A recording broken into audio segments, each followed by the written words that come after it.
This is Remote Ruby. Have you any remote idea to the meaning of the word? Hello, Andrew. What's up, bestie? Have we talked about your middle name before? No, and we don't need to. What is it? Morgan. Oh, interesting. I have a lot of trauma from that middle name. I don't think it's just the middle name.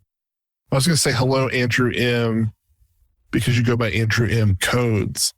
Mm-hmm. And then I was like, oh, that's not his real name. Andrew M Codes. It's Andrew Mason. So, but the M would work just as well. Yeah, I'm glad we had that discussion. How's your day going? Yeah, it's been a trip. My wife is out of town at the beach, and I have all 3 kids, which isn't. Shout out Shannon for the 5-head play here. Going to the beach before a Rails Conf. Dude, that's big brain play right there. It is. And like watching the kids is draining, but it's not like something foreign to me. But also my dog is sick, and that is foreign to me. That's sad. Yeah. We have a door to the backyard in our room. She kept scratching at it every 40 minutes. I need to go to the bathroom. And it was like, I can't be mad at you because you can't help this. But this is the worst. So yeah. Well, your doggo gets better. Thank you. She's at the vet right now. But I did get my VR boxing workout in today. So nice. I feel like there's some other things to talk about, but we can go ahead and keep talking about them and loop our friend Steve Polito in. Steve, welcome back for your three-peat on Remote Ruby. And if you wouldn't mind, just for anyone who maybe hasn't heard in the other 2 episodes, just a brief intro and hello. Hey, everyone. Yeah, thanks for having me back on. I would say I'm a community taught Rails developer. I went to college for graphic design, and in college, I briefly got introduced to building websites, but it was through Dreamweaver and tables. Ah, nice. Yep. The classic. That's where I started. Yeah, slicing up PSDs and then just getting the puzzle piece all together in the table. And then from there, I was able to land a job at an agency, but I was just doing WordPress and Drupal work, but specifically just configuring WordPress and Drupal sites and then maybe like adjusting the markup and the style sheet. So basically, if there wasn't like a plugin for what I was trying to do, I was in trouble. I didn't actually write any PHP, but that job gave me the opportunity to explore web development, I guess, kind of like at my own pace and fill in the gaps over time. And eventually I learned about Rails. And from there, I was just hooked and just tried to consume as much content as I could to learn how Rails worked, and haven't really looked back since. And just from that, through a series of events, I was able to land my first professional Rails job in 2020. That was at Impact with Colin. And I was there for about 1.5 years, and I applied to thoughtbot, and happy to say that I got an offer, and I've been working there for the past 6 months. Rules. There's a lot to unpack there, but we haven't mentioned Chris is out today doing grown-up stuff, doctor's visits and houses. And I don't know what that's about at all. Yeah. I haven't been to a doctor in a long time. There's never anything you've said that I've believed more. Are you sure he's not at the mall? This is it. So we were talking before we started recording about what we're going to talk about, and Steve pulled out literally all the things. So that's why I was ready to talk about basketball, but we had to loop Steve in first because things are coming down to the wire for both the Suns and the Grizzlies right now. Yeah. I saw that y'all were about to get blown out and then you didn't. So by the time this airs, something will have happened. Probably ends up with Golden State moving on and us not. But yeah, we were 3-1 in the series. And so I went to the game Wednesday night. There's an 8:30 tip. Oh, and so at one point, the Grizzlies led by 55 points. Yeah, I saw that. So it was fun. We'll see what happens tonight. Now it's 3-2, and it's a little bit, every game is make or break for us. Right. So. And we're tied 3-3 in the series with freaking Dallas. Ugh. I mean, Dallas is good. I was surprised to see that go 3-3 though. I was too. All right. All I'm going to say is that there were fans at the game who assaulted Chris Paul's mom and we're just verbally assaulting as well as like The physical. Mother's Day game. Yeah, dude, are you I serious? read about that. Shout out people from Texas because I have opinions I'm not going to share. Oh, Lord. I know plenty of wonderful people in Texas. I have a lot of family there. Yeah. The thing that makes the Grizzlies series interesting is that A, it's been kind of toxic, but B, our star player, John Morant, got injured and he's been out the last 2 games. And so that's why when it moved to 3-1, I can understand why the thought was, oh yeah, this is it. And so that's why it was pretty amazing that there was such a big lead. Yeah. That is all I have for basketball today, other than I hope the Grizzlies make it. And if not, then I'll root for the Suns. And if they don't make it, Right? but you and I will be watching some basketball next week, whether it's the Suns, Grizzlies, or teams we're rooting against. Yep. It'll be good. We will. Steve, who's your team? The New England Celtics. Yes. That their name? Okay. Very familiar with them. Yeah, they're a new up and coming basketball club in the New England area. You're in or around Boston, right? Yeah, I'm kind of near Gillette Stadium. I'm like 30 minutes away from Boston, but I'm in the Are you burbs. still a Patriots fan? I'm a nothing. I honestly, Okay. If you didn't hear me, I said the New England Celtics, and I'm not even. Is that their name? No, no. No, it's the Yeah, New NEC, England baby. Celtics, New England Celtics, and Boston Patriots. Those are the teams, right? That Yeah. could work. What else do we need to cover? Adidas. I'm going today or tomorrow. Don't worry. You're not going to wait till we get to Portland? No. Have you looked up how close Adidas is? Because I have. No, I haven't. You always do. Dude, we got to freaking Las Vegas. Oh, no, it was Brittany. We got to Las Vegas when we saw Brittany in the We're registration. waiting in line. Yeah. And she literally goes, hey, Andrew, you see there's Adidas across the street? No, I didn't look at how close the Adidas was. That's because you're wearing a band shirt.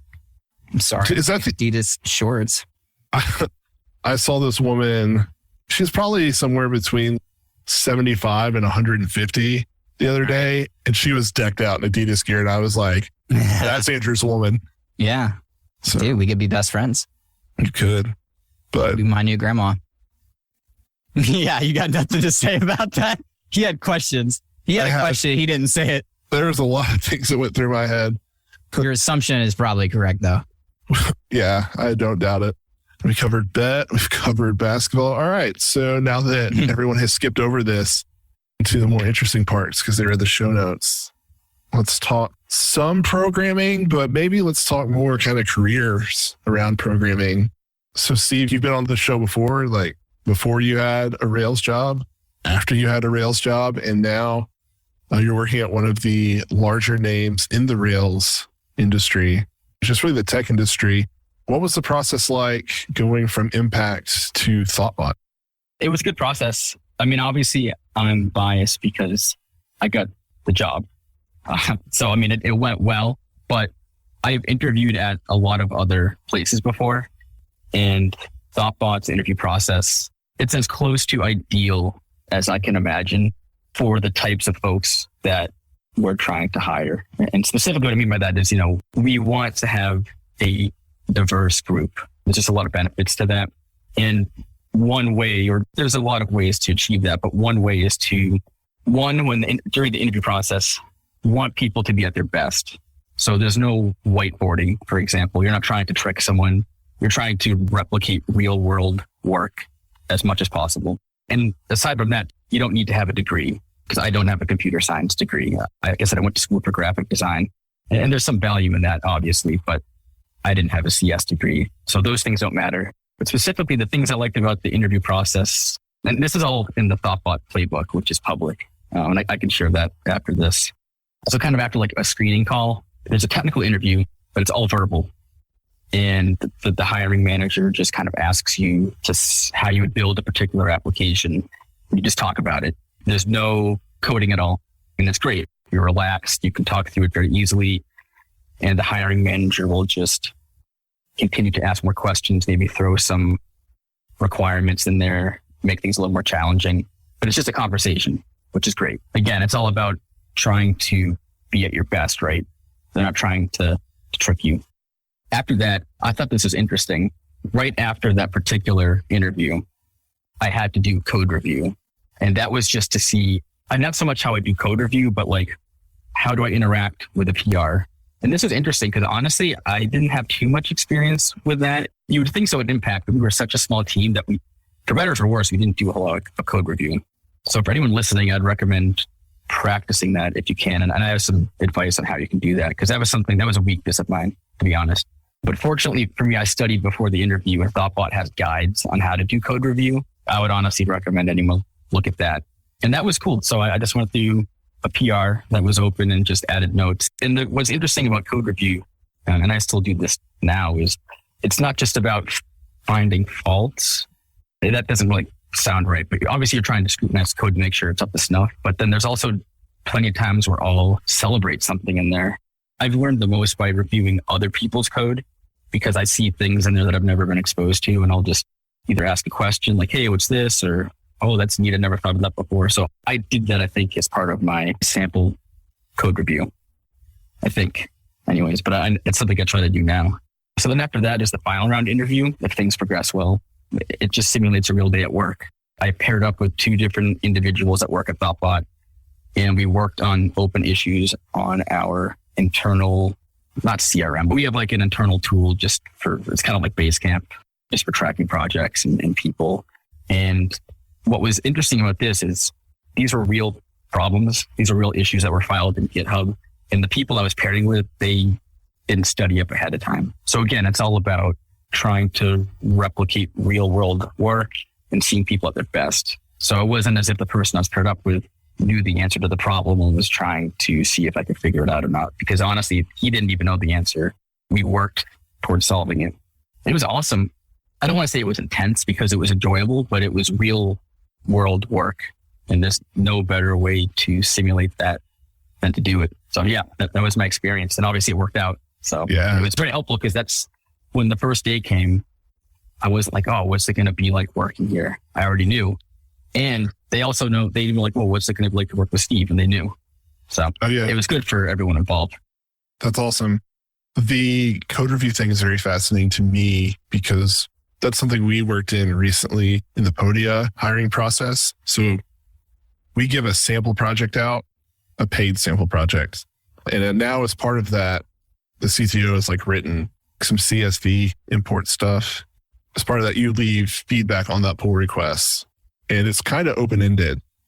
Right now, it's just been Jamie, the CTO, and I reviewing these projects, but we're both looking for different things out of the review. And it's not always about the code part of the review, right? Like that's not necessarily the reason we have you do that. It's how do you communicate?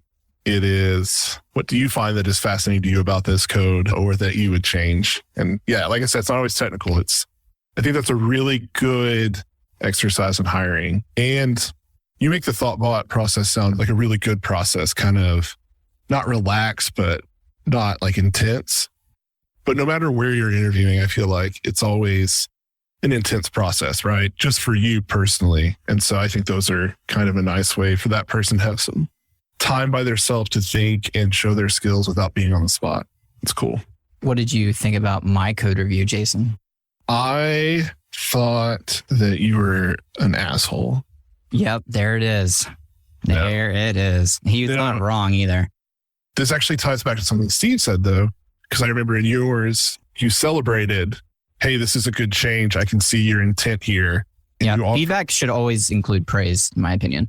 I think so as well. And it doesn't have to be like a paragraph of praise. When I'm reviewing PRs, I always try and find something that I'm like, hey, this is great. And even if it's just like I love this or a ta-da emoji, just something to show like, you're doing good. And the more you can do that, I think the easier it is to also deliver the more critical feedback. But yeah, no, I think I remember yours because I remember that. And then when you offer suggestions, and this goes back to that, when you offer suggestions, they don't come across as, oh, wow, they're telling me to do this. It feels more like they just want to help me. When you're leaving feedback, one thing I like to do, and I don't remember who first said this, but I remember Jamie said it to me recently or said it recently and I heard him, is that when you're leaving critical feedback as in like, no, this is wrong and you need to change it, phrasing it as a question is kind of like a really nice way. You get put on the defensive immediately if it looks like someone is critiquing you And so phrasing it as a question is a really nice way to kind of bypass that brain reaction right there and be like, hey, I'm not sure. Maybe what do you think? Is this what you intended? Am I understanding this correctly? What if, have you considered this? Question mark, question mark. This is really good stuff. And I would love to link to what Steve mentioned, that like thoughtbot has a thing on how to do this. Because also, like Steve, as you mentioned, when you were on a smaller team, there wasn't a big code review culture. That is just kind of how it is on smaller teams sometimes. Like when I joined Podia, it was like, we would like to do them, but we can't always do them. Yeah, I think encouraging people to practice code review, I don't know, even after the fact. If you're on a smaller team, go review some PRs that have already shipped just for the practice. Most things can be changed. Andrew, you mentioned a good point about the PR review. And this is in the guide, so I follow the script because it's easy. It's one less thing you have to think about. But if you ever have a recommendation, I always just do, how would you feel about XYZ? And sometimes it's actually like, I don't even know if what I'm suggesting is even correct, but it's still my responsibility to bring it up if I've been asked to review it. This also might sound silly too, but emojis can go a long way. I may not have thought that a few years ago, but there's at least one emoji somewhere in any review I give just to give it a little personality. It kind of removes the ambiguity in there. You never know what someone's thinking, right? And you don't want to come off as maybe being too harsh or something. So that's just like an easy win to do something like that. I heard this a long time ago, but I've repeated it since because it is true, is that some emojis mean different things to different people. And so that's just one thing to kind of keep in mind.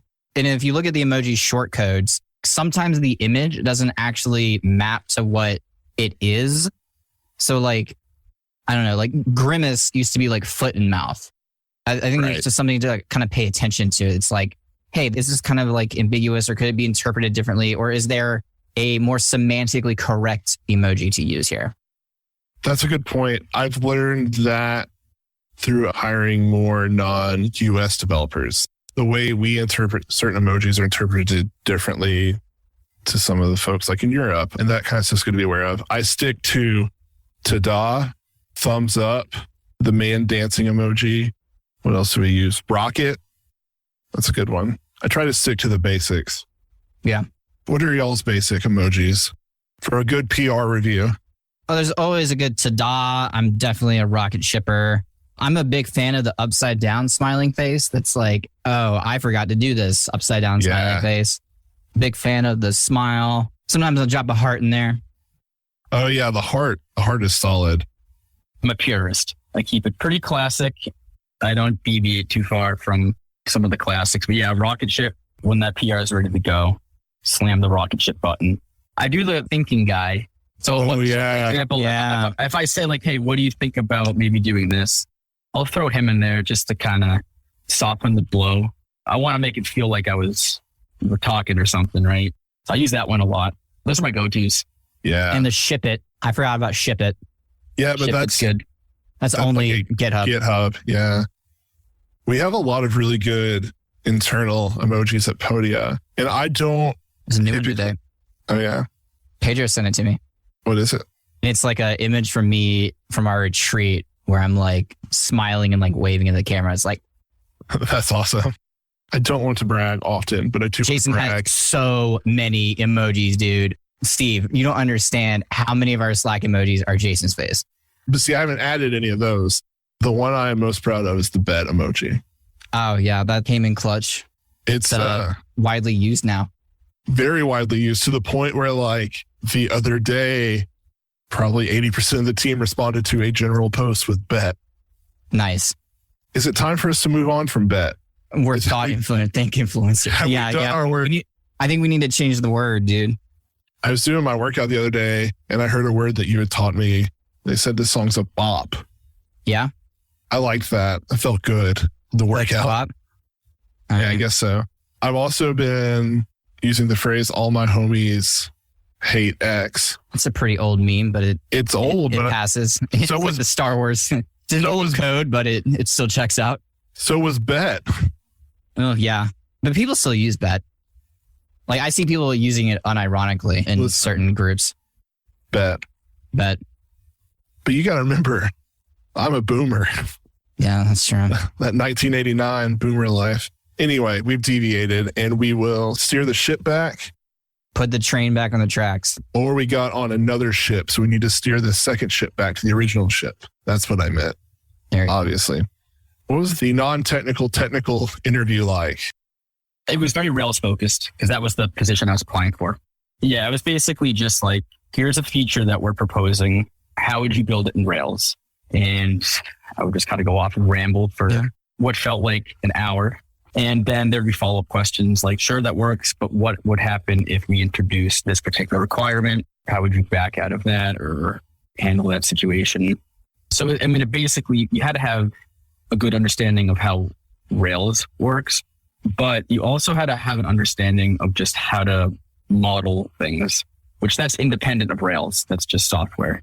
And fortunately, Rails makes those concepts were very easy. I shouldn't say very easy to learn, but like Rails makes that easy to learn versus if you just tried to learn them in isolation, they wouldn't really resonate with me as much. So just by having like built a handful of like hobby projects, I knew enough to be dangerous and kind of answer those questions, which is good. A few other questions too were just like, because again, at thoughtbot, we're all consultants. So we rotate on and off projects. Just by virtue of that, you're going to be working with different people, working with different software. So then a part of the interview was just like, how do you evaluate risks? How do you bring them up to the client? Things like that, workflow things that have less to do with code, but more to do with just software as a whole. So those skills are very important too. Hi, my name is Andrew Mason, and I'd like to tell you about Honeybadger. Whether US East 1 is down or you forget to add a configuration file, everyone has an outage from time to time. When your next outage occurs, transparency is critical. The difference between a minor annoyance that people soon forget and a fiasco that creates sustained resentment is how you communicate. That's why you need Honeybadger. Honeybadger is a crucial component of your incident response plan with their uptime monitoring service that now has an exciting new feature, public status pages. Create a new status page with custom domains, branding, and more. Don't let Twitter be the only way your users can find out if your app's down.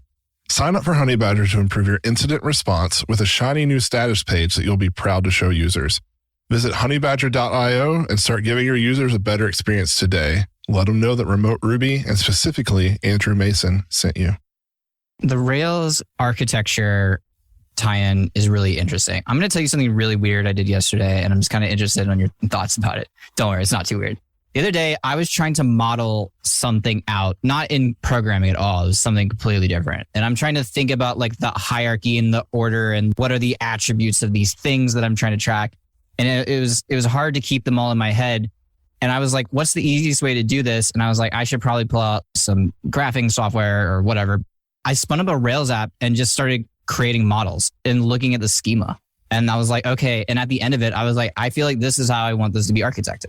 So I'm just kind of interested in like, does Rails, by the nature of the way Rails works, does that kind of help you get better at architecture versus some of the other things out there? I mean, I can say because I don't have a computer science degree or like a traditional software background, it has helped me a lot. And some of that is Rails and some of that is Ruby because it's written so clearly. So like when you're modeling relationships, a post has many comments. The relationship is built into the language, the way that it's actually written and said, which is great. So I can resonate with what you just said, Andrew. Like I probably would have done something similar. Rails, basically, it just reduces the barrier to entry, in my opinion. It's just so empowering to like run a few scripts and then you have a working MVP. Rails generates scaffold post. You wouldn't necessarily do that in production. But like when I first learned Rails and I saw that script, I was like, this is incredible. This is so cool. And you don't have to worry about all these things that led up to that until you need to worry about them. And there's a balancing act there because if you didn't understand the specifics that were going on, obviously you're going to run into problems. But the way that I learn, I do better if I'm building something. And once I kind of hit a roadblock or a dead end, or I can just tell something's not right, then that's when I do the deep dive into whatever it is that I'm trying to learn. But it's because I can associate like a tangible event to it. So like an example right now is I actually don't know much about service objects.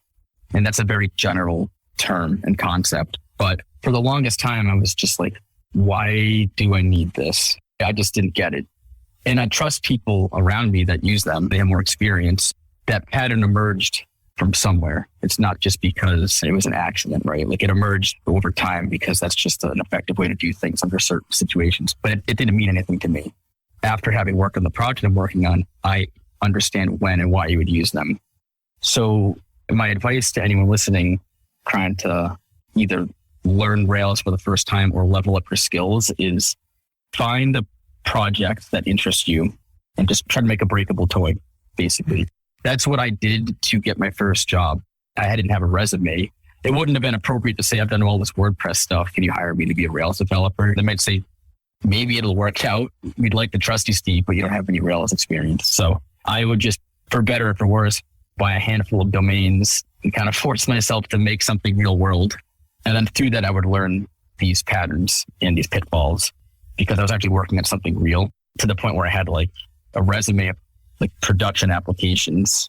And I wouldn't have been able to do that if Rails didn't make it so easy. To add on to that, it's also really good for debugging. Firing up a fresh app when you've run into a bug, because there's been times I've thought, is there a bug in Rails? Is there a bug in my code? It's usually never a bug in Rails, FYI. It is so easy just to recreate the world. I would also encourage people. The other day, as part of like onboarding at Podia, we do like technical walkthroughs, and I had to do a stimulus one with someone who was new to stimulus. I could try and like set up a JavaScript file with like HTML and teach them, or just fire up a Rails app that has stimulus. So like it's even good for stuff beyond Rails. It was me. He taught me stimulus. Bet. But I heard this the other day, and I just want to kind of bring it up because it's a good point, is that you did the first episode with us prior to having a Rails job. I was listening to someone talk the other day about hiring, and they were like, one thing we always do is obviously like search a candidate. And they were like, and we came across a podcast episode this candidate did on the subject. And that was actually really informative for us to kind of like hear how they communicated and hear that, oh, they do know this thing, the subject matter and all that stuff. It's an interesting thing that like, because you have a few podcasts with us and wherever else you've gone, that's also an addition to your resume, that you can speak clearly about Rails and talk about Rails, and you have us here and we're all talking about it, and you sound really smart and all these other things. So I know not everyone has that opportunity, but it's just kind of something to think about in terms of like bolstering a resume when you have no experience in what you're trying to get a job in. Yeah, I'm forever grateful to Remote Ruby because that very much helped me. There's no doubt about that. So thank you very much. One thing I can recommend that's more scalable and that people will have more control of is I really think having breakable toys to work on is your best bet into getting your first Rails job if you have no prior experience, because it's a catch-22. Most jobs want experience, but you can't have experience if you don't have a job. So the only way to really do that or fight against that is to just organically create your own experience through breakable toys, hobby projects, etc. And then also from that, take things from that and make them into blog posts or tweets or screenshots. They could be questions. They don't even have to be fully polished pieces. They could be very simple. And if you just are consistently doing that week after week, month after month, it also helps you stand out when you apply for your first job, because you can point someone to your website or your GitHub profile and they can just see hopefully a paper trail of things that you've been learning. And again, like they don't have to be these really verbose, in-depth, original thoughts. They could just be like interesting, today I learned pieces. Because honestly, that's what I do still now. And like, I don't know, half the things I'm posting, they're not necessarily original. It's not this groundbreaking thing, but I happen to find it interesting that particular day because I stumbled upon it. And I figure like, well, maybe someone else would find this interesting. It's a great way to get feedback too, because there's no better way to get the right answer than putting out. Yes. Like, and I'm not even doing that on purpose. It's not like I'm trying to put something out there that's incorrect. It's just, that might be where I landed for that day. And I'm like, yeah, this work. And then someone will be like, that's cool, but you can do it this way. And then it's like, that's sweet. I just learned something. It's great. It's a great feedback loop. And then again, you can take that to, that's basically a resume at the end of the day, or like a part of it.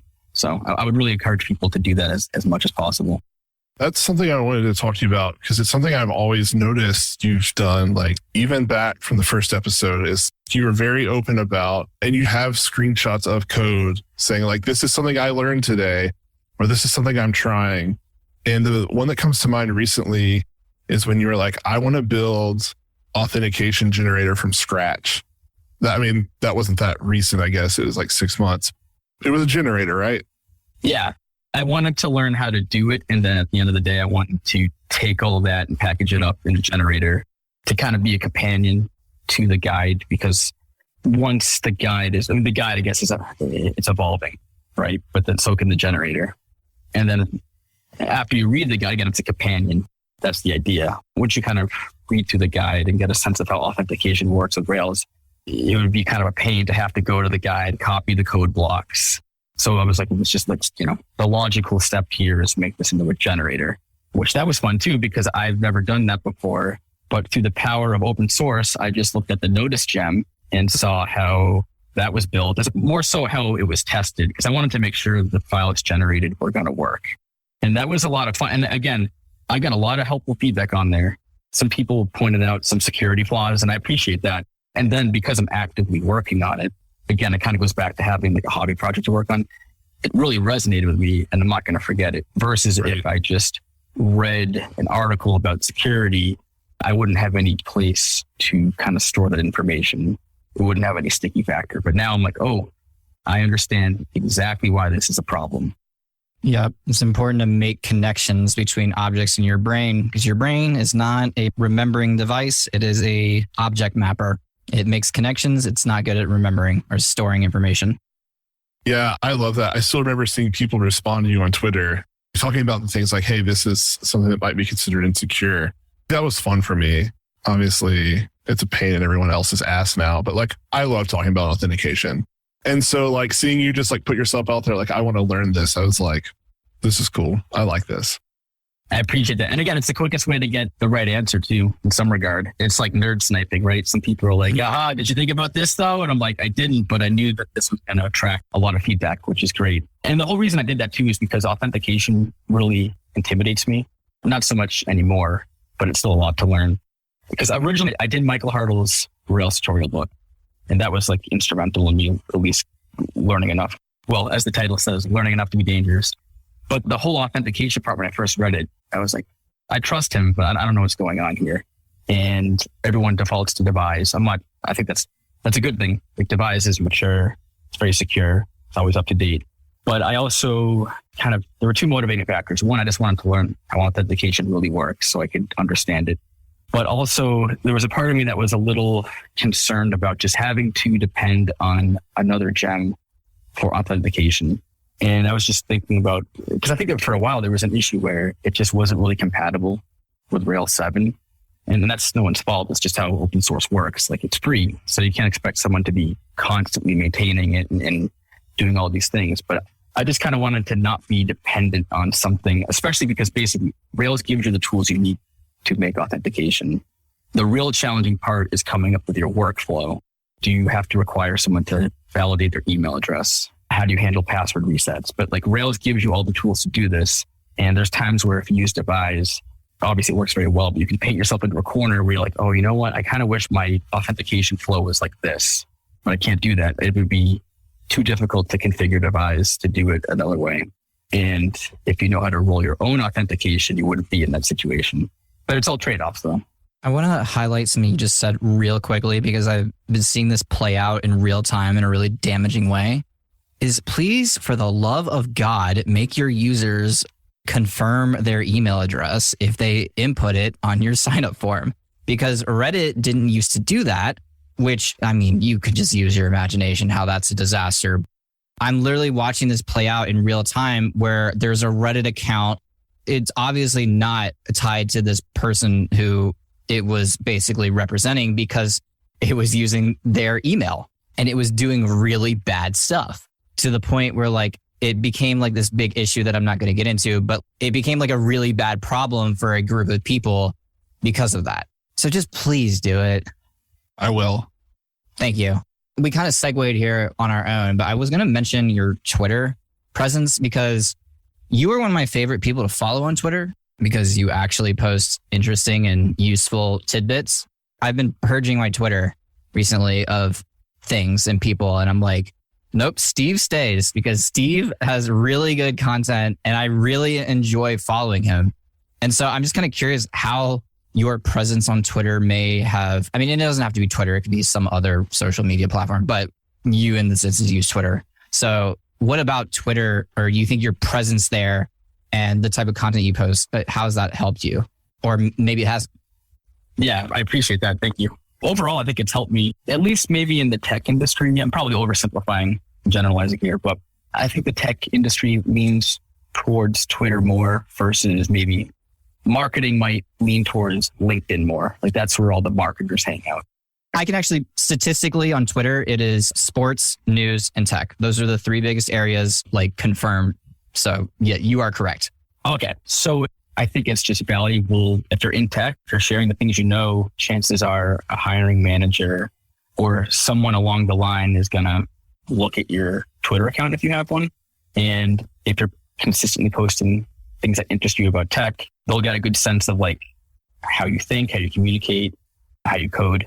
It kind of creates a sense that they basically have a sense of who you are as a programmer without even having to have met you, which is good because a lot of programming is just you're communicating all day through code. So if folks can kind of get a glance into what you're doing and how you're coding, that just makes it, I'm guessing it makes it easier for them to decide if they want to hire you or network with you, etc. For me, it's been good. And you had Seb on a few weeks ago. He's a big inspiration to me. He does the same thing. He does it very well. He's just always sharing things that he's learned. And honestly, he's someone that inspired me, just like his format, the way he takes the time to make a nice image of the code block. So I owe a lot to him too. Yeah, Seb is not only fantastic at Twitter, but fantastic to chat with and work with. Seb is awesome. So like, do you consider yourself kind of naturally open to feedback? Because one of the things I guess that's kept me from like wanting to be open and share things I know on Twitter is like just a fear of looking like an idiot or like people being like, no, you're wrong, you're wrong. Is that something you struggle with? How do you manage that? I do not have an issue with it for talking about code samples because it's removed from who you are as a person, in my opinion, right? You're sharing code. Obviously, there's a connection between the person who wrote it and everything, right? Like you don't want someone to say, hey, this is terrible. You stink at programming, but it's not like you're sharing something like personal about yourself or you're not at risk of having like your actual person offended, right? So for me, it's not a big deal. And we have a dev channel at thoughtbot and I'm constantly in there just either asking questions or sharing things too. And half the time it's either wrong or incomplete, but I love it because the thing is like, I'm getting paid to learn. I don't care. Like that's kind of the mindset I have. It's not like, okay, you don't deduct wrong answers out of my paycheck. Maybe I should check. Hopefully they don't. I haven't checked in a while, but that's the best way to learn is to just ask questions, especially again, like if you're wrong too, like you'll probably get an answer quicker. I haven't had an issue with that personally, but I've accrued enough knowledge that I at least have like a good enough foundation where I can pose a question. Right. But I wouldn't want to discourage anyone from ever asking any question because chances are someone else probably has that question too and they might be too afraid to ask. Like I'm more than comfortable asking at work sounding like an idiot. I guess there's just something about like that publicness of Twitter that's like, I don't know. It's interesting. Because I feel like maybe the reason, because I'm the exact same way as you, Steve. I don't care if you think I'm an idiot or not, because at the end of the day, if I don't know the question, I'm trying to find the answer, right? So I don't care. I'm not worried about sounding like an idiot. I don't care because at the end of the day, I think I'm a moron. So just drop your self-esteem, people, and then you'll get there. Yeah. I mean, it probably is something deeper in myself that I should work on. That's actually really not about Twitter or code. But anyway, we are out of time today, but I feel like we should have a part 2 because I feel like we should too. I mean, obviously without Chris here, Andrew and I just do whatever the hell we want. There's so many things we did want to talk about, at least I did, around transitioning from your last job into a consulting style job and things like that I think would be really fascinating. So if you have the ability, let's pick this up next week, or we'll be at RailsConf for the week after. We'll be at RailsConf next week. So you mean the week after that or something? Got to fly out. Got to get my ticket. Yep. Hey. Come on to RailsConf. So yeah, no. Just to the podcast in a hotel room. Just podcast, leave. If everybody's good with that, let's do that because there's still a lot to discuss. Let's do it. Yeah. Then Steve can be our number one most repeated guest of all time. And Yeah. send him a gold star. Is 4-peat a thing? 4-peat, the quad threat.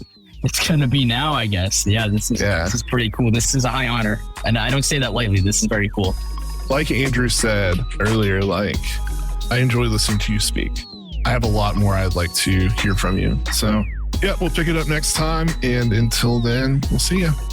Go Suns. Go Grizz. Don't put that in, Paul. Paul, put that in. Put that in. Put that in, Paul. Don't put that in.